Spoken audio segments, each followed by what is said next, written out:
Este é o Conjur.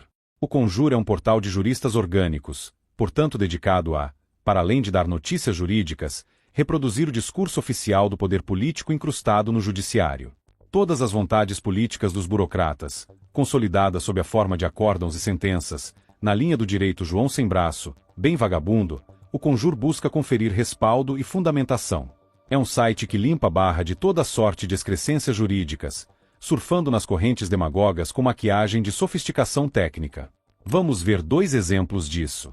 1. Quando Luiz Inácio encomendou a cassação do então deputado Deltan Dallagnol, e os agentes políticos no judiciário fabricaram uma inelegibilidade fazendo de conta exercer jurisdição eleitoral, o Conjur publicou notícia intitulada Dworkin explica a decisão que indeferiu o registro da candidatura de Dallagnol, na qual se utiliza do imbromation, contorcionismo e falsificação de sempre para fazer parecer que o julgado não descumpriu a lei, antes conferiu ao dispositivo da lei de inelegibilidade.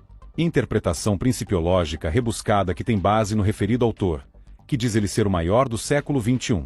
2. Outro artigo desta semana afirma que juíza que ofereceu café e casaco a preso em Roraima simplesmente cumpriu a lei, um amontoado de patetices compassivas ao réu, como se o autor estivesse genuinamente preocupado com a regularidade do processo penal. Na verdade, omite qualquer crítica à postura pouco garantista do Supremo Tribunal Federal diante de alvos políticos previamente determinados. Distribui foro por prerrogativa a quem sequer possui função correspondente. Permite que pessoas em posição, aparentemente, de magistratura conduzam inquéritos ao mesmo tempo em que se colocam como vítimas. Promove julgamentos criminais em lotes. Entre outras bizarrices institucionais. O autor ainda reproduz a citação de outro comentarista, segundo o qual nesse caso, a magistrada foi sensível ao sofrimento humano demonstrado pelo custodiado, independentemente de ele ter violado os ditames da lei, e o tratou com a dignidade dispensável a qualquer ser humano. Oxalá isso se torne um exemplo a toda e qualquer autoridade. Ora, trata-se apenas de uma encenação. O autor quer ser visto como um advogado criminalista que repercute o discurso garantista dos direitos constitucionais e processuais da defesa. Mas esse compromisso é seletivo, porque, quando pessoas comuns são presas, uma delas inclusive morrendo sob custódia em operações inconstitucionais conduzidas por órgãos incompetentes, esse mesmo autor silencia. É mais provável, inclusive, que compactue com o discurso predominante dos órgãos de poder judiciário. Ou seja, não é para ser levado a sério. Em suma, é um portal de narrativas voltado a um público especializado da área do direito. Não obstante essa tendência, ele nos traz uma notícia interessante.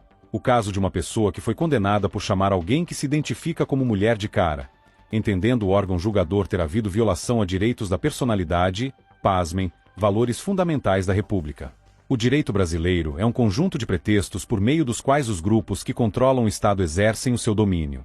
É um conjunto plástico, pode ser modificado pelas vias formais ou informais. Ele não altera a natureza do seu objeto regulado, apenas pode dispor sobre o comportamento das pessoas com relação a ele. Como as leis antigas, que possibilitavam um homem processar uma lança caso desconhecesse o assassino que a utilizou, ou ainda a lei francesa que proibia chamar um porco de Napoleão ou aquela outra que proibia de embebedar os peixes, o acórdão do Colégio Recursal de Itapecerica da Serra, sistema dos juizados especiais do Tribunal de Justiça de São Paulo, que adota a pseudociência de gênero como ratio decidendi é mais um desses casos bizarros na história, valendo a pena adentrar no seu teor por não ser um caso isolado no contexto atual. O julgamento do processo número 100867158.2022.8.26.0152, que tramitou na comarca de Itapecerica da Serra, contou com a participação dos juízes Felipe Mascarenhas Tavares, que atuou como presidente, Daniel de Emídio Martins e Daniele Machado Toledo. Essa ação tramitou no sistema dos juizados especiais. Os julgadores compõem a primeira instância, mas a lei determina que eles se reúnam e formem uma turma recursal para julgar recursos cumprindo o papel de segunda instância no sistema dos juizados. Direito de personalidade, transfobia, referência deliberada mulher trans em rede social no masculino, dano moral, ocorrência, obrigação de exclusão da publicação pela autora, hora recorrida, imputação de racismo sem vinculação direta a qualquer palavra proferida pela recorrida, dano moral, indenização fixada na sentença reduzida, obrigação de exclusão da publicação feita pela ré, sentença reformada, dado provimento parcial ao recurso. No caso dos autos, uma jornalista comentava uma publicação em rede social quando foi interpelada por um sujeito de nome Levi Kaique Ferreira, que respondeu à sua postagem. No curso da discussão, outras pessoas passaram a interagir, entre elas uma usuária identificada como Rebeca, a qual a jornalista se referiu como cara. Esse fato deu origem à controvérsia judicial, uma vez que Rebeca, que figurou como parte no processo, desejava ser tratada no feminino. Entendeu-se que a inconformidade da jornalista quanto à disforia seria um fato causador de danos morais. Em circunstâncias normais, as consequências danosas do ato ilícito precisam ser provadas para que alguém seja condenado, mas outros casos há em que os tribunais consideram o dano moral como evidente, pois decorrente do acontecido, considerando a magnitude e gravidade do dano, sendo então dispensada a prova de que houve abalo moral e sofrimento da parte ofendida. Para se ter ideia do tamanho da credibilidade que a pseudociência goza na conta dos julgadores, esse caso foi elencado justamente entre aqueles que a parte não necessita provar sofrimento efetivo para ver-se indenizada. Em um primeiro momento, a jornalista processou a parte que a ofendeu de transfóbica. Se transfobia é crime e o acusado não é transfóbico, então essa acusação é um ilícito e o acusado merece indenização, correto? Seguindo esse raciocínio, a jornalista conseguiu a condenação da outra parte no montante de R$3.000. Nos mesmos autos, o travesti pediu a condenação da jornalista por tê-lo chamado de cara. Em grau de recurso, a autora teve a sua indenização reduzida pela metade e o travesti conseguiu a sua condenação no valor de R$3.000. Compensando-se as quantias, a jornalista teve que pagar R$1.500 por ter chamado o sujeito de cara. Mais do que as partes e a discussão, o que chama atenção é a forma pela qual os magistrados enfrentaram a situação, o que denota como raciocínios falsificantes contorcem o direito e realidade para atingir seus objetivos comprometidos com agendas estranhas. É preciso separar o que é direito, os termos que tratam do processo, e a natureza da fundamentação utilizada pelos magistrados para julgarem procedente o pleito condenatório, que nada tem de jurídico, como se verá. Segundo os julgadores, a dinâmica dos acontecimentos é muito mais complexa do que um simples erro ou mal-entendido. Envolve análise da ocorrência de transfobia, alegadamente praticada pela recorrida em face da recorrente, e a resposta a isso pela recorrente recorrida. Isso se deve ao fato de que não há controvérsia no sentido de que a recorrida, jornalista, referiu-se recorrente, mulher transgênero, no gênero masculino, em uma postagem em que a chamou de cara, como a própria inicial deixa claro. Essa conduta por si só já é suficiente para concluir que houve grave violação dos direitos da personalidade da recorrente, resultando em sua humilhação perante os usuários das redes sociais. É evidente que os direitos da personalidade dela, protegidos de forma veemente pelo artigo 5 graus, X, da Constituição Federal, foram afetados. No entanto, é importante ressaltar que a conduta da jornalista em questão não é um incidente isolado, mas sim algo lamentavelmente comum, o que torna necessário um breve comentário sobre o tema da transfobia. O uso do sufixo fobia para designar a versão danosa a linhas comportamentais e injustiça que clama por intervenção estatal é conhecido pelos movimentos ideológicos com capacidade de militância na sociedade, sendo um dos primeiros o movimento gay, responsável por cunhar o termo homofobia. Tratando da história do movimento gay, Augustin Lage e Nicolás Marques explicam que, abre aspas, assim como foi tentada com sucesso a adulação de todas as manifestações culturais relacionadas à homossexualidade, de maneira inversamente proporcional se buscou, também com sucesso, demonizar qualquer um que questione esse paradigma, impondo ao circunstancial contraditor o rótulo pseudocientífico de homofóbico, insulto fabricado por George Weinberg, psicólogo esquerdista aliado da causa homossexual, que inventou o dito estigma para regozijo e gratidão de Arthur Evans, co-fundador da Gay Activists Alliance. A invenção da palavra homofobia é um exemplo de como uma teoria pode lançar raízes na prática sustentada com júbilo. Escusado será dizer que a designação não só não tem o menor traço de científica, mas a natureza da palavra incorre em uma contradição óbvia. Se o prefixo grego homo significa tanto homem como igual e do mesmo grego surge que fobia é um medo ou aversão, teríamos que homofobia é um medo ou aversão aos homens ou iguais. Isto é, no sentido literal, a palavra homofobia é um contrassenso que consiste em alguém ter medo do que lhe é igual. Quanto a existir alguma fobia deveria ser do diferente e nunca do que lhe é afim. A menos que os homossexuais confessem que eles não se sentem iguais, mas diferentes. Mas essa confissão estaria em contradição com o igualitarismo ideológico tão caro ao discurso de suas respectivas agendas. Fecha aspas. O Livro Negro da Nova Esquerda. Curitiba, PR, Danúbio, 2018. P. 181, versão digital. O termo transfobia segue exatamente essa mesma linha. Isso significa que, por trás da forma de sentença, superando as preliminares ao mérito, avaliados os pressupostos processuais e condições da ação, descartada a presença de possíveis nulidades processuais, o juridiquês é mera fumaça, uma casca ridícula, que nada mais é do que antessala do que se deseja realmente impor, a autoridade de uma convicção pseudocientífica, fruto das ideologias dominantes da época. Em tempo não muito recente, o Superior Tribunal de Justiça e o Supremo Tribunal Federal aderiram à Agenda 2030 enquanto referencial expresso em seus informativos. Cada um dos julgados faz referência a um ou mais itens da Agenda 2030 que se relacionam com o decidido. Embora tenham forma jurídica, o conteúdo não é jurídico, não se exige valorações racionais no julgamento das demandas. O que há é um sistema que força o direito a atender a critérios de influência que lhe são impositivos. Dessa forma que os julgadores foram levados a observar uma mera discussão de internet, na qual uma das partes se recusa a contrariar a realidade e se curvar a fantasias, e sentiram-se premidos da necessidade de revolver as raízes do tema discutido, concluindo que a dinâmica dos acontecimentos é muito mais complexa do que um simples erro ou mal-entendido, e daí partindo para a elaboração do tema, suas implicações e de que forma isso teria afetado o desentendimento que é objeto dos autos. Uma discussão de internet é, se observado pelas lentes João Sem Braço do acórdão da turma recursal de Itapecerica da Serra, uma grande representação da transfobia na sociedade brasileira. Ao confirmar a condenação da recorrente, os julgadores se imaginam no papel de cumpridores da justiça social e do combate a uma agressão social existente e que merece repressão. Considerando que a identidade biológica e sexual é irreversível, que somente pode ser escamoteada por uma série de artifícios e produtos químicos hormonais para aqueles que desejariam ser do sexo oposto, e que nunca serão, o sistema judiciário tem por base a contrariedade a esses elementos óbvios. O que ele pode fazer nessa situação? Ora, há o dito anglo-saxônico segundo o qual o parlamento pode tudo, menos transformar um homem em uma mulher. Assim sendo, se o direito, por algum fenômeno psiquiátrico imbecilizante, adota a pseudociência em suas fundamentações, o que há é uma imposição jurídica do fingimento. As sanções podem ser várias, desde multa à prisão, conforme a criatividade dos burocratas. Conforme menciona o acórdão, sobre a atitude da recorrente em chamar o sujeito de cara, quando este desejava ser chamado de ela, essa conduta por si só já é suficiente para concluir que houve grave violação dos direitos da personalidade da recorrente, resultando em sua humilhação perante os usuários das redes sociais. Os julgadores precisaram fingir que a conduta foi grave, fazer constar essa expressão na decisão, talvez até mesmo convencerem-se dessa asneira, para prosseguirem na fundamentação. Mas quanto aos operadores do direito, é importante salientar que eles não seguem ideias próprias, o direito não é senhor de si, tanto que linhas adiante a fundamentação aponta para estudos oficiais feitos por centros acadêmicos, dedicados a servirem de núcleos de pseudociência, geralmente incrustados em universidades e instituições similares.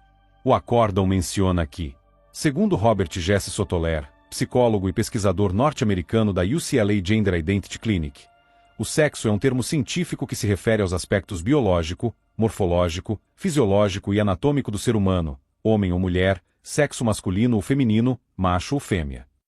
A orientação sexual está ligada à questão da atração e do desejo sexual de um indivíduo em relação a outro. S. Heterossexualidade, homossexualidade e bissexualidade. A identidade de gênero, por sua vez, está relacionada aos aspectos psicológicos, sociais, culturais e históricos concernentes ao sexo, a como a pessoa se vê, como ela se autodefine e se identifica, podendo haver a coincidência entre as identidades de gênero e de sexo ou não, como no caso dos denominados transexuais. Trecho retirado do voto do relator desembargador Viana Cotrim, nos autos 21063293.2022.8.26.0000, julgado em 10 de maio de 2023, pelo Tribunal de Justiça do Estado de São Paulo. Folhas 269. Por trás das convicções manifestadas pelos julgadores, o que são os mitos propagados desde o século passado nas áreas de gênero, que paulatinamente tentam distrair o leitor, dissolvendo os elementos reais e substituindo-os por imaginários, modelados a partir do desejo e performance do disfórico. Por trás das decisões está o pensamento de Judith Butler, apenas para citar uma das principais escritoras da pseudociência. A falsificação que Butler faz com relação ao elemento sexual e biológico possui função dupla. Além de fornecer uma teoria, ela também orienta a aplicação prática, sendo uma ideóloga completa e apta a formar militância. Nesse tipo de mentalidade, a sociedade impôs a heterossexualidade como norma, discorda-se que macho e fêmea são dados da natureza, porque essas identidades são formadas a partir de um processo, dessa vez não digo processo jurídico, mas processo para significar formação de algo. A sociedade hegemônica produz um discurso heteronormativo, imposição da heterossexualidade, que, para ser contraposto, basta produzir um discurso que lhe seja contrário. Eliminados os elementos reais da equação, o sujeito se vê na necessidade de se desconstruir e construir, formar ou deformar a própria identidade segundo as suas convicções. O sujeito é decomposto e recomposto o tempo todo. O encadeamento de discursos de Butler é uma forma de imbecilizar sujeitos deslumbrados com material que, saído de universidades norte-americanas e europeias, parece sofisticado e desbravador de novos aspectos da realidade, ao mesmo tempo em que propaga que a realidade mesma não existe. O julgado de Itapecerica da Serra não é algo isolado. Várias vozes no judiciário se juntaram ao culto pseudocientífico, a exemplo da ação direta de inconstitucionalidade por omissão número 26 e da conivência do Superior Tribunal de Justiça, que possui entre seus integrantes um ministro que publicou obra apenas sobre esse tema, endossando a versão de gênero, ou seja, está-se diante de um vexame nunca antes visto na história do direito. A decisão prossegue com a utilização de dispositivos constitucionais, reafirmando o suposto ofendido como sujeito de direito, com tal devendo ser protegido, fazendo referência ao artigo 3, 4ª da Constituição, que diz estar entre os objetivos fundamentais da República a promoção do bem de todos, sem preconceitos de origem, raça, sexo, cor, idade e quaisquer outras formas de discriminação, como se esse dispositivo não tratasse de elementos existentes que devem ser protegidos, mas sim cláusulas gerais que possibilitam um reforço a casos de disforia e sirvam de embasamento para o dever jurídico da mentira. Fala-se em liberdade de escolha, o que deve ser lido, no campo da realidade, como submissão aos delírios de terceiros, mas a linguagem da decisão disfarça bem o ridículo do seu teor. Os julgadores conseguem a façanha de se referir ao pluralismo político, constante no artigo 1 graus, v da Constituição, explorando a acepção já desgastada de democracia. Integra a fundamentação também a questão dos grupos minoritários, fato que sensibilizou sobremaneira o julgador, ao lado dos demais pontos demagogos presentes e adotados por ele. Como se não bastasse, concluem que, isso posto, em conformidade com o contexto fático explorado nos autos, não há, a meu ver, exemplo mais claro de violação aos direitos da personalidade previstos no artigo 5 graus, x, da Constituição Federal, a saber, honra, imagem, privacidade e intimidade, fazendo-se de rigor a indenização moral da vítima recorrente. Observem bem, os julgadores não conseguem encontrar exemplo mais claro de violação aos direitos da personalidade que não de recusar-se a tratar outrem conforme a sua identidade, recusando-se à falsificação do pronome. Então temos em mãos um caso sintomático. O acórdão de Itapecerica da Serra buscou, a partir de uma simples discussão de internet, demonstrar que nela existiam sinais de um preconceito social de ampla repercussão na sociedade brasileira.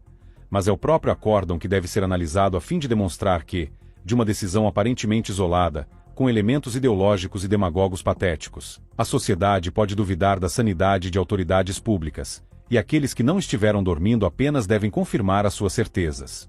Aqui não se trata de um caso de entendimento jurisprudencial, de alguma opinião doutrinária, mas sim um caso de psiquiatria e sujeitos que não devem ser encarados como capacitados mentalmente para julgar, isso para utilizarmos uma abordagem compassiva e não simplesmente denunciá-los de usurpadores no exercício de suas funções.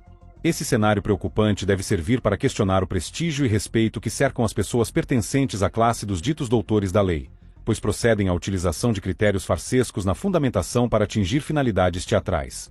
Todos devem fingir junto com o disfórico quanto ao seu sexo imaginado, negando as realidades evidentes e forçando que a sociedade como um todo ingresse nesse fetiche delirante.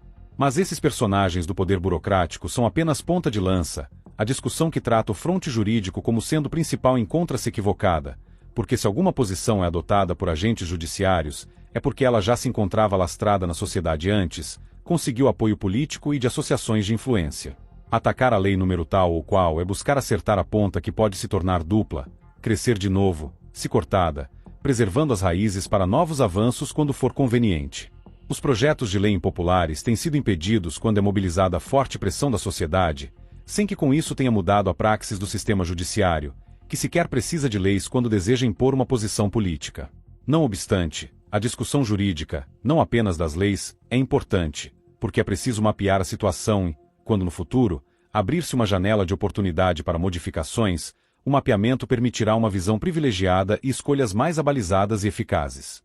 Os juristas só travam discussão se o ambiente geral for a favor deles, caso contrário, não desejam dor de cabeça. Domine o ambiente geral e você dominará os juristas, porque eles são covardes, buscam associação ao discurso hegemônico e são seduzidos por uma pompa que ao final demonstra o seu ridículo.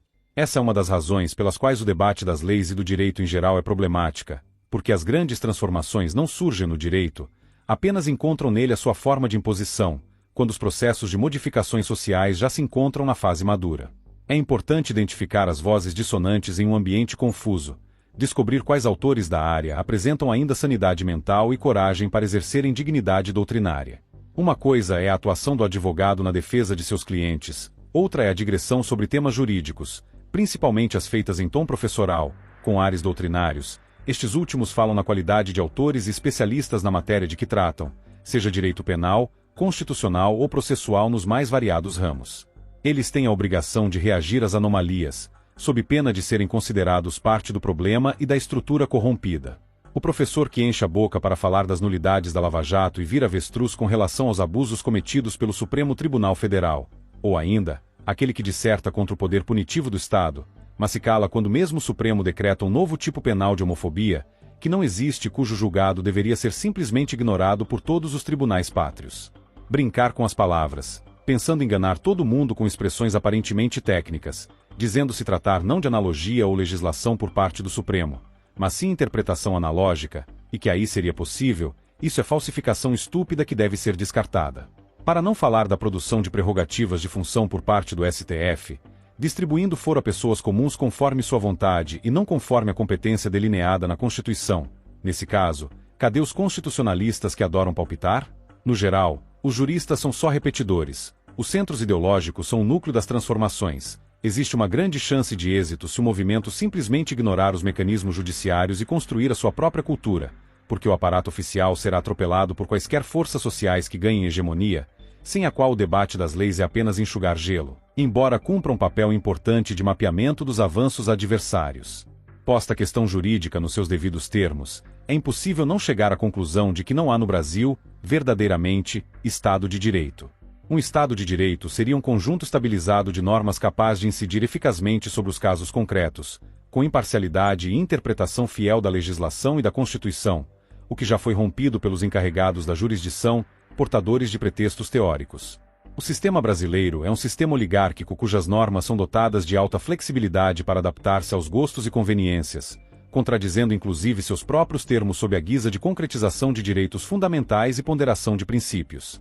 Nesse contexto, não existem questões jurídicas, existem questões políticas e ideológicas. Para dizer que se trata de uma questão jurídica, é necessário pressupor que o Estado de Direito encontra-se vigente. E aqui se desafia a sentença segundo a qual os problemas criados pelo feminismo possuem uma natureza jurídica, porque o cerne da questão não está aí. Prova disso é que, quando a situação aperta e o poder burocrático resolve que uma dada pessoa deve ser punida, os advogados são inúteis, a não ser que eles, passando por cima da argumentação jurídica, passem a atuar politicamente e dialogar com o sistema, digamos, com uma linguagem que também seja extrajurídica. Grosso modo, as novelas da Globo possuem mais poder do que a legislação. Existem inúmeros artigos que estão mortos, mas o meio cultural pode criar normas, sem respaldo em artigo nenhum. O sistema não só criou tipos penais como o feminicídio, como se encarregou de realizar periodicamente seminários, congressos e rituais cívicos em torno das mulheres a fim de reforçar no imaginário um quadro generalizado de violência doméstica, e no mesmo instante, a imagem de seus parceiros como agressores natos, que nunca sofrem abusos.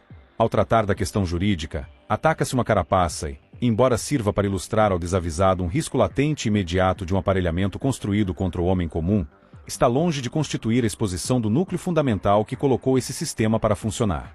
Os operadores do direito nada mais são do que serviçais dos planos traçados por outros, e se pegarmos a casta jurídica, veremos que muitos que a integram são noveleiros, estão em consonância com o politicamente correto e aceitam com passividade os debates alimentados pelos centros acadêmicos responsáveis pelo constante bombeamento de diretrizes ideológicas para as instituições. Se não absorvem a pseudociência nos dramas das telenovelas, não faz mal. Seus manuais já chegaram ao ponto de poderem transmitir a mesma vulgaridade com uma linguagem ainda mais disfarçada, aparentemente científica. Se algum dia a reação tivesse de escolher entre focar o problema dos centros universitários e da mídia ou das promotorias e dos tribunais de justiça, o primeiro grupo seria o alvo prioritário. Muitas vezes o diagnóstico mais amplo da situação pode ficar ofuscado diante de um fatalismo brotado da convicção de que a longo prazo, todos estaremos mortos.